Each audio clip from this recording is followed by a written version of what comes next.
Olá, tudo bom? Hoje em dia todo mundo tem falado muito sobre vitamina B12, virou uma moda fazer suplementação dela. Muitas pessoas falando que emagreceram mais, tiveram mais disposição, melhorou o bom humor, o bem-estar quando passaram a tomar a vitamina B12. Então hoje eu vou falar para você quem de fato precisa suplementar a B12, se a gente tem ou não que fazer algum exame antes, tem algum risco começar a suplementar por conta própria, qual é a quantidade. Tudo isso aqui nesse vídeo. Fica até o final que você não vai querer perder. Antes de começar, eu quero te perguntar se você toma B12, se você toma alguma outra vitamina no dia a dia e se antes de tomar essas vitaminas você fez algum exame, você foi ao médico, ao nutricionista, ou se você começou a tomar assim por conta própria, né, por algum vídeo que você viu, alguma informação que você pegou na internet. Eu vou adorar ver o seu comentário. A vitamina B12 realmente é uma vitamina muito importante para o nosso organismo, né, a cobalamina. Ela tem papéis muito importantes. Quando a gente pensa na B12, a gente sempre pensa na produção de sangue, até porque a deficiência da B12 pode levar à anemia megaloblástica, que tem a ver com a produção errada das células vermelhas do corpo. Elas ficam muito grandes, né? Por isso que tem esse nome megaloblástica, porque ela fica maior do que uma hemácia normal. Ela pode estar muito relacionada, a deficiência dela, à parte do sistema nervoso, né? Ela participa da formação da bainha de mielina, ela protege a bainha de mielina, então ela faz com que, quando a gente tem essa deficiência da B12, a gente pode ter formigamento, pode ter sensação de choque, perda de sensibilidade em algumas áreas do corpo, tontura, e até mesmo em casos graves, extremos, dificuldade para fazer algumas atividades, andar, equilíbrio e tudo mais. Então isso é importante de ser dosado sempre se você tem alguns desses sinais ou sintomas, até porque isso pode estar relacionado com outras deficiências de vitaminas, minerais, outras questões neurológicas específicas, não só relacionadas à vitamina, né? A gente também sabe que a vitamina B12 está relacionada com o metabolismo celular, com o DNA do nosso corpo. Ela é muito importante para a síntese de DNA, para a renovação celular, para o uso correto de energia da nossa célula. Então, quando a gente tem falta dela, isso pode afetar a cognição, o humor. É muito importante para a parte neurológica de uma forma mais ampla, para a parte do sangue. Então, quando a gente tem deficiência da B12, de fato o nosso corpo sofre, né? Ele vai entrando em colapso progressivamente. E de fato, quando você tem uma deficiência e faz a reposição, você tem resultados rápidos e expressivos. Normalmente, quando você tem a deficiência da B12, você tem alguns sintomas que são meio inespecíficos, mas em conjunto já acendem uma luzinha amarela para a gente dosar a B12 especificamente. São cansaço constante mesmo dormindo bem, formigamento ou dormência nos dedos, nas extremidades, principalmente na mão e no pé, fraqueza muscular, dificuldade para andar, para conseguir sustentar o peso do corpo, pode estar relacionada à deficiência da B12, dificuldade de concentração, perda de memória. Quando você tem palidez, falta de ar, que são sintomas da anemia, né? Pode estar relacionada à deficiência da B12 também. Alteração do humor, depressão, apatia, pode estar relacionada a essa parte psicológica, psiquiátrica, a deficiência de B12. E também essa questão de queda de cabelo, unha, pele muito pálida, muito ressecada, também podem ser sinais da B12. Mas assim, você viu que todos esses sinais são inespecíficos. Então, muitas pessoas que têm algumas dessas questões podem não ter deficiência de B12 e podem ter outra condição de saúde. Hoje eu vou dar um exemplo da anemia mesmo. Pode ser que a pessoa que tem a pele pálida, que tem cansaço, falta de ar, não tenha deficiência de B12, e sim de ferro. Teve alguma perda de sangue expressiva. Então, não dá pra gente, só por esses sintomas, falar que a deficiência é de B12. Para você determinar isso, você vai ter que fazer um exame de sangue e pedir para dosar a B12 para ver se de fato está dentro dos limites ideais ou não. Normalmente, quem precisa suplementar a B12, ou pelo menos quem tem que prestar atenção e dosar eventualmente. Vegetarianos e veganos são um grupo que a gente sempre lembra de dosar, né, acompanhar isso com calma, porque normalmente os alimentos que são fontes de vitamina B12 são os alimentos de origem animal e eles não consomem. Então é uma população que fica mais em risco de deficiência e de carência. Pessoas idosas também, por conta do fator intrínseco, né, que é necessário, o ácido clorídrico acaba sendo secretado em menor quantidade, de uma forma menos otimizada, e prejudica a absorção e a conversão da B12, né, na forma mais ativa. Então as pessoas idosas sofrem muito com isso.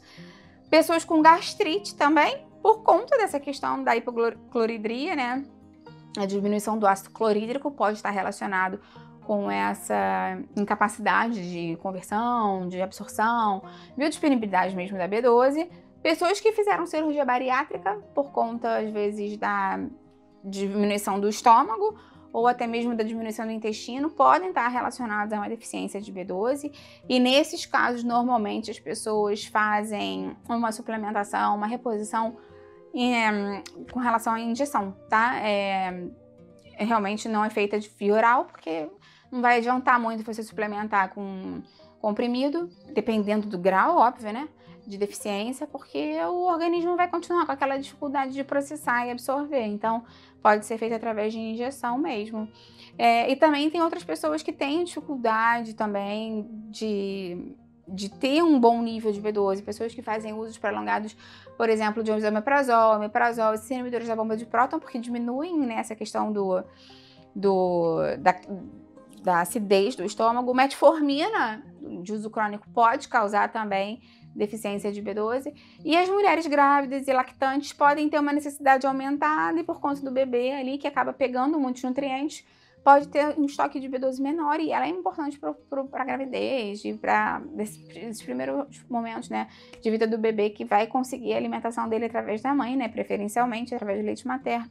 Então são populações que normalmente precisam ter um controle maior e dosar como está a B12 no dia a dia. Agora, se você é uma pessoa que normalmente tem uma alimentação equilibrada, variada, consome muito legume, verdura, fruta, consome muitas carnes, tem hábito de consumir alimentos de origem animal e vegetal, né, tem uma alimentação equilibrada, e normalmente não precisa fazer o uso da B12 necessariamente.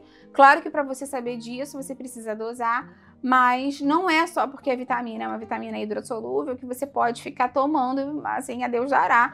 Esse é um erro muito comum que muitas pessoas têm, e tem muitas pessoas que podem ter hipervitaminose de vitamina B, sim. Já vi muitos casos assim, de pessoas que ficam tomando por conta própria. Então vão no médico, o médico passa e não fala por quanto tempo, a pessoa fica anos tomando a vitamina B, quando vai ver tá 1000 vezes acima do que deveria estar, e às vezes a pessoa até começa a ter esses sintomas relacionados à hipervitaminose e não hipovitaminose. Então esse é outro ponto importante. Quando você tem uma suplementação prescrita por um profissional de saúde, ela tem que ter começo, meio e fim. Ele tem que te orientar quantos meses você vai tomar, quanto tempo você vai tomar, para você depois fazer um acompanhamento e continuar de tanto tempo dosando, para ver se continua tendo necessidade de suplementar ou não. Claro que ela é uma vitamina hidrossolúvel, que grande parte dela sai no xixi, mas o excesso dela também pode ter repercussões para a sua saúde. A gente sabe que quando a gente tem muita B12 no nosso corpo, ela pode mascarar outras deficiências, inclusive de outras vitaminas do complexo B. Ela pode desregular exames laboratoriais, dificultando o diagnóstico de algumas condições de saúde, pode aumentar a acne, oleosidade excessiva da pele, piorar essa questão do excesso de gordura da pele, e fica com excesso circulante sem função útil no organismo. Inclusive teve um estudo científico que foi feito, foi publicado na JAMA Oncology, que é uma revista muito renomada sobre câncer e sobre oncologia mesmo, que verificou que, principalmente nos casos de câncer de pulmão, pessoas que consumiam uma quantidade muito grande de vitamina B12 poderiam ter um aumento da expressão do tumor. A gente sabe que a vitamina B12 está muito relacionada com essa questão celular, né? Eu te falei no começo do vídeo.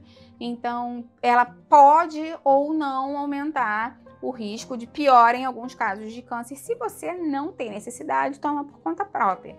Então, esse é um ponto importante também da gente falar e prestar atenção. E, mais uma vez, lembrar, né, que não é porque é vitamina que a gente pode ficar tomando, assim, da nossa cabeça, ao Deus dará. Ah, Patrícia, então qual é a dose ideal de B12, se eu tenho deficiência ou não, para tomar? O ideal é que você veja isso com um nutricionista ou um médico que te acompanha, porque a dose pode ser muito diferente. Pode ser de 2,4 microgramas até 2.000 microgramas, dependendo se é uma questão de bariátrica, que é uma questão mais difícil, de mais difícil absorção, uma deficiência mais grave. Então, sempre vai variar, não vou falar uma quantidade aqui, porque, como sempre, varia de pessoa para pessoa, do restante da alimentação, de questões específicas de absorção, medicação que você toma ou não. Então, lembra que esse vídeo aqui é meramente informativo, só para te lembrar que a B12 é super importante e a carência dela, de fato, pode trazer muitos problemas pra gente. E, infelizmente, muitas pessoas podem ter carência hoje em dia, porque tá na moda essa vida vegana, né? Tá na moda essa vida vegetariana. E assim, eu super apoio, tem todo sentido se você precisa mudar por conta de saúde, até mesmo cuidado com relação à conscientização da qualidade de vida dos animais, né? Faz todo sentido, o próprio planeta, mas a gente tem que pensar no nosso corpo também e ver que tem alguns nutrientes que a gente consegue dos animais, que é difícil a gente conseguir fora. E se você opta por fazer essa alimentação, é importante fazer um acompanhamento com um profissional de saúde, tá bom?